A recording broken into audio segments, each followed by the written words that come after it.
Even the most intelligent people in the world don't know everything. You can spend your whole life studying science or history, but there still will be things that you'll never completely understand. That doesn't just go for new discoveries, it also covers objects and places that were created by our ancient ancestors. We might have vastly underestimated the abilities and intelligence of the civilizations that came before us, because all of the things you're about to see remain a mystery to all the experts who've ever studied them. In the middle of the Saudi Arabian desert, you'll find an inhospitable lava dome in the region of Harat Kebar, covered in stone structures and strange markings. They've been there for more than 9,000 years and take the form of cones, circles, kites, and even what appear to be keyholes or gates. It's impossible not to feel a sense of foreboding when you look upon them, and it doesn't take a great deal of imagination to see why some people believe that this is the gateway to hell. The carvings are so large that they can be seen on Google Earth, and would have been a monumental undertaking for whoever created them. It's been a little over 100 years since they were discovered, but we're no closer to understanding their meaning now than we were then. The layout appears to be random, but surely nobody would put so much time and effort into a series of giant random carvings. What could they have been used for? Local Bedouin tribes who live in the area refer to them using a term that translates as the works of the elders, but even they have no idea who put them there. If we ever solve the mystery of the Harat Kebar carvings, perhaps we could move on to solving the riddle of the petroglyphs in the Maharashtra region of India. There are thousands of them, many of which depict humans and animals, but some of the animals don't belong to this location. There are clear pictures of the rhinoceros and the hippopotamus, but the version of history that we currently believe says that there's no way African animals like that could have been known to human beings living in India 10,000 years ago. These are some of the oldest petroglyphs ever found on Earth, and so long-distance travel should have been out of the question for the tribes who created them. Either some animal species traveled much farther and wider than we think they did during ancient times, or our ancestors were much more accomplished when it comes to travel than we currently give them credit for. A fresh study of the primitive artwork was ordered in 2018, and it may eventually conclude that humans traveled from Africa to India much earlier than we thought they did. In 1782, Tsar Alexander I of Russia ordered a large-scale renovation of the Babalovsky Palace in Pushkin, a residence that was a personal favorite of his. The improvements he ordered included an octagonal tower, lancet windows, new parapets, and an unfathomably large bathtub.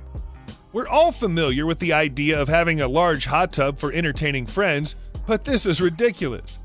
You'd have to be a giant just to step over the rim and climb into it. Carved from one solid chunk of granite, then smoothed and polished, the bath is 8 feet tall, 6 feet deep, and 17 feet in diameter. It weighs almost 50 tons and can hold up to 12 tons of water. The palace is in ruins today after being abandoned during the Russian Revolution of 1917, but the bathtub is so well made that it's still in near pristine condition. Nobody knows why it's so big. Did the builder misunderstand the Tsar's directions? Or was the Tsar hosting secret bath time parties with gigantic friends? While we're on the topic of giants, more and more people are beginning to question the official narrative that giants have never existed on Earth. And that's because evidence that they did is beginning to pile up. If you've never heard or seen any of this evidence before, prepare to be amazed. Giant footprints have been found all over the planet, and they're hiding in plain sight. There are photographs from a Chinese village that show a person of regular size standing in what's clearly a footprint in ancient rock. The foot is obviously more than double the size of their own. Then there's the 4-foot-high footprint embedded in the rock close to the South African border with Swaziland, also clearly identifiable with toes on the end of the foot. The giant footprint of Bhima is one of the best-known examples of a giant footprint being discovered and recorded. You'll find that one in Bhimana Heji, close to Bangalore. To make matters worse for scientists, the rock that surrounds some of these footprints has been shown to be hundreds of millions of years old. Are they relics of an era that predates human life as we know it? What do you think? In 2014, a man named Dmitry was trying to light a fire in his home in Vladivostok, Russia, using coal he'd gathered earlier that winter morning. As he sifted through the coal, he found a lump of carved aluminum, closely resembling part of a gear mechanism. As it was embedded with a solid lump of coal, he thought it was a very strange discovery, so he took it to the Primory-based biologist Valery Breyer. Valerie's research suggested something impossible. The object was made of a blend of aluminum and magnesium and therefore couldn't have occurred naturally. Yet it was around 300 million years old. Small gear pieces like this are used in a variety of different machines and electronic gadgets today, such as microscopes. How could such a thing end up embedded in a prehistoric lump of coal? To conspiracy theorists, there are only two possible answers. It was either left there by a human time traveler or by extraterrestrial visitors. Scientists would be quick to dismiss either possibility, but what else are we supposed to believe when there are no other answers? Let's stay in Russia for a moment, because here's another ancient Russian riddle that's been causing a lot of head-scratching in scientific circles. It's a figurine with a distinctive-looking feather headdress, and it turned up in a field used for growing potatoes in Novosibirsk. It was obviously made by human hands, but it's 5,000 years old. We have no records of any advanced human settlement in Siberia 5,000 years ago, and although there were a few nomadic tribes there, they weren't believed to have worn feather headdresses like this. There were a few Middle Eastern cultures who may have dressed like this, but they lived a long way away and died out around 2,000 years earlier. The last update we had about this strange figurine was that it would be sent for further testing in 2017, but after that, there's no more information. Maybe the experts are still studying it, or maybe their studies turned up some information that they'd rather the general public wasn't aware of, so they're staying silent on the matter. 2017 was also the year that researcher and photographer Ismet Smali went out for a walk in the Kosovo Mountains and found something that defies both belief and description. We'll let the pictures speak for themselves as much as possible here. Your eyes don't deceive you. This is a rounded, shaped stone with an electromagnetic coil integrated within it. The wires are made of copper and are part of the stone itself rather than being added to it after the stone was created, as if the copper and stone were somehow fused together to make one artifact. There's also a series of convex bands carved into the stone acting as an insulator. In the reverse, 4 symmetrically engraved circles. The chances of this object occurring naturally are 0, and it's impossible to say that it could be anything other than a transformer. Here's the problem with that idea. Ismet submitted the artifact for basic testing and was told that it's 20,000 years old. That means that it can't possibly be a generator, and yet it so clearly is. Since then, Ismet has refused to submit his discovery for any further tests because he's convinced he'll never see it again if he does. Very little is known about Italian mapmaker Urbano Monte. We know that he was born in Milan and that his parents were aristocrats. We presume that he had a very keen interest in travel and geography. If he didn't, he couldn't have come up with the enormous map that he's famous for. A map that displayed knowledge that someone from his time shouldn't have had.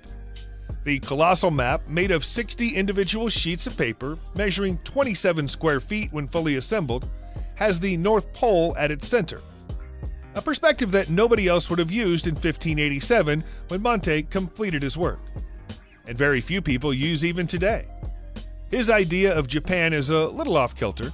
It's positioned east to west rather than north to south, and yet it has accurate place names and locations marked on it that no other Western map of the era featured. Monte had never been to Japan.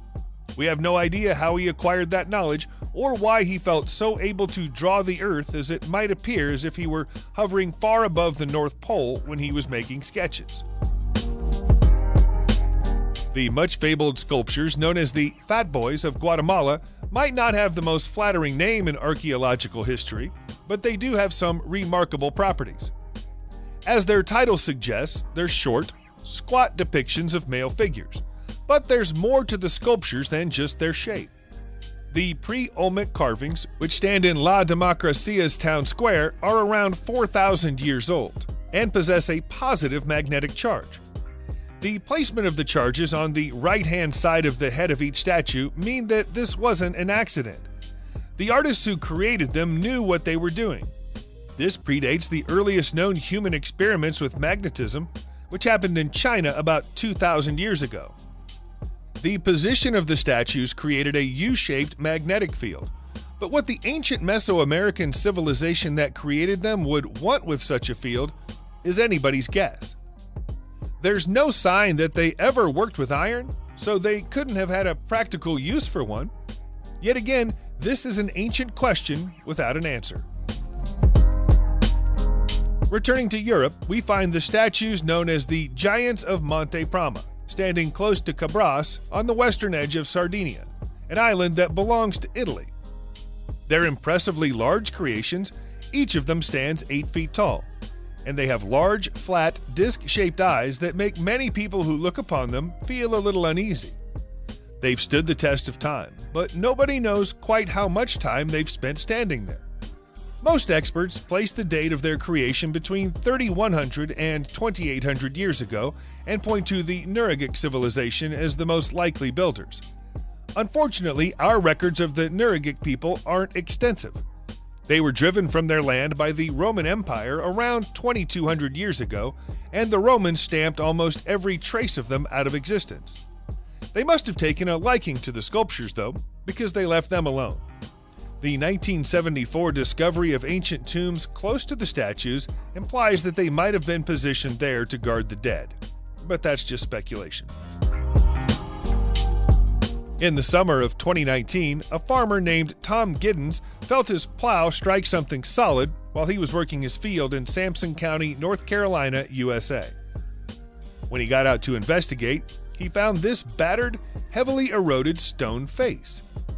He immediately knew he was out of his depth, but understood that he might have discovered something historically important. That prompted him to get on the phone and call the experts. But unfortunately, the experts he spoke to didn't know much more than he did. And they still don't. The carving is large, almost 2 feet across from ear to ear, and closer to 3 feet from the top of the head to the chin. It's the fact that it's made from sandstone that makes it so hard to date. The substance erodes very quickly because it's soft, so this could be as comparatively recent as a century old, or it could be more than 1,000 years old. Archaeologists might be able to offer a better guess if the design was familiar, but it isn't. Nothing like this has ever come out of the ground in North Carolina before, nor anywhere near it. It might even be the work of an ancient fraudster. There's no shortage of candidates when it comes to trying to work out who made the so-called eye idols of Tel Brak. They're ancient, and they come from a part of Syria that was once occupied by the Sumerians, the Akkadians, and the Babylonians. That means we can narrow down the field, but we don't know which culture to thank for the curious alabaster statues. They range in size from a few inches to 1 or 2 feet, and they've come out of the ground in the shadow of a structure known as the Eye Temple. The bulging eyes of the carvings, which may have been used as tributes to the gods of the temple, have prompted a lot of UFO conspiracy theorists to suggest that this ancient Syrian culture might have had contact with extraterrestrials. But it's likely that they have a more symbolic meaning than we, with our modern eyes, are able to decipher or understand. Perhaps everyone's got it completely wrong, and these are actually nothing more than harmless statues of owls. It seems unlikely, though. A spiritual meaning is the most obvious answer, but the answer doesn't cover all of the questions. Subscribe to the channel and turn on notifications, and you will be the first to know when a new video comes out. Thank you for watching, and see you in the next video.